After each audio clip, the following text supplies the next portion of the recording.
वामन जयंती भगवान विष्णु के वामन रूप में अवतरण दिवस के उपलक्ष्य में मनाई जाती है। वामन जयंती भाद्रपद शुक्ल पक्ष की द्वादशी तिथि को मनाई जाती है। भागवत पुराण के अनुसार वामन भगवान विष्णु के दशावतार में से 5वें अवतार थे व त्रेता युग में पहले अवतार थे। भगवान विष्णु के पहले 4 अवतार पशु रूप में थे, जो कि क्रमशः मत्स्य अवतार, कूर्म अवतार, वराह अवतार और नरसिंह अवतार थे। इसके पश्चात वामन मनुष्य रूप में पहले अवतार थे। वामन देव ने भाद्रपद माह की शुक्ल पक्ष द्वादशी को अभिजित मुहूर्त में, जब श्रवण नक्षत्र प्रचलित था, माता अदिति व कश्यप ऋषि के पुत्र के रूप में जन्म लिया था। क्या होता है, कहा जाता है। वामन द्वादशी तिथि। वामन जयंती मंगलवार 26 सितंबर 2023 को। द्वादशी तिथि प्रारंभ 26 सितंबर 2023 को 5। द्वादशी तिथि समाप्त 27 सितंबर 2023 को 1:45। श्रवण नक्षत्र प्रारंभ 25 सितंबर को सुबह 9:06 बजे। श्रवण नक्षत्र समाप्त 26 सितंबर को सुबह 7:33 बजे। वामन कथा। भगवान विष्णु ने स्वर्ग लोक पर इंद्र देव के अधिकार को पुनः स्थापित करवाने के लिए वामन अवतार लिया था। भगवान विष्णु के परम भक्त व अत्यंत बलशाली दैत्य राजा बलि ने इंद्र देव को पराजित कर स्वर्ग पर अपना आधिपत्य स्थापित कर लिया था। भगवान विष्णु के परम भक्त और दानवीर राजा होने के बावजूद बलि एक क्रूर और अभिमानी राक्षस था। बलि अपनी शक्ति का दुरुपयोग कर देवताओं और ब्राह्मणों को डराया व धमकाया करता था।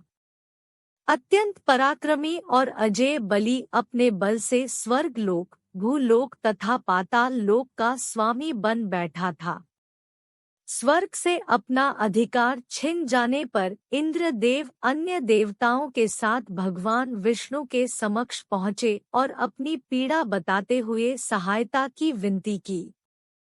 भगवान विष्णु ने इंद्र देव को आश्वासन दिया कि वे तीनों लोकों को बलि के अत्याचारों से मुक्ति दिलवाने हेतु माता अदिति के गर्भ से वामन अवतार के रूप में जन्म लेंगे।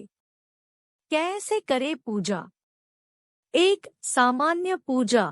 इस दिन भगवान वामन की मूर्ति या चित्र की पूजा करें। मूर्ति है तो दक्षिणावर्ती शंख में गाय का दूध लेकर अभिषेक करें। चित्र है तो सामान्य पूजा करें। इस दिन भगवान वामन का पूजन करने के बाद कथा सुने और बाद में आरती करें। अंत में चावल, दही और मिश्री का दान कर किसी गरीब या ब्राह्मण को भोजन कराएं।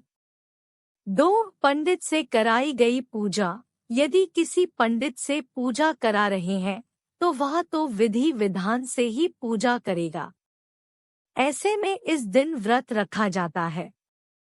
मूर्ति के समीप 52 पेड़े और 52 दक्षिणा रखकर पूजा करते हैं। भगवान वामन का भोग लगाकर सकोरों में चीनी, दही, चावल, शरबत तथा दक्षिणा पंडित को दान करने के बाद वामन द्वादशी का व्रत पूरा करते हैं। व्रत उद्यापन में पंडित को 1 माला, 2 गौमुखी मंडल, छाता, आसन, गीता, लाठी, फल, खड़ाऊ तथा दक्षिणा देनी चाहिए। वामन द्वादशी का महत्व। हिंदू मान्यताओं में एकादशी का बेहद महत्व है, क्योंकि हर एक एकादशी एक खास व्रत से जुड़ी है। इस दिन लोग पूर्ण विधि के अनुसार व्रत रखते हैं और व्रत से जुड़े देवी देवता की पूजा करते हैं। हर एक एकादशी में विशेष देव की पूजा करने का एक खास फल भी प्राप्त होता है। ऐसी मान्यता है कि यदि जिस रूप में व्रत रखने एवं पूजा की विधि बताई गई है, ठीक उसी प्रकार से करो तो भगवान जरूर प्रसन्न होते हैं। इसलिए लोग एकादशी का व्रत जरूर रखते हैं। कुछ लोग तो सभी 24 एकादशियों का व्रत रखते हैं, लेकिन कुछ लोग अपनी मनोकामना के अनुसार ही किसी विशेष एकादशी का व्रत रखते हैं।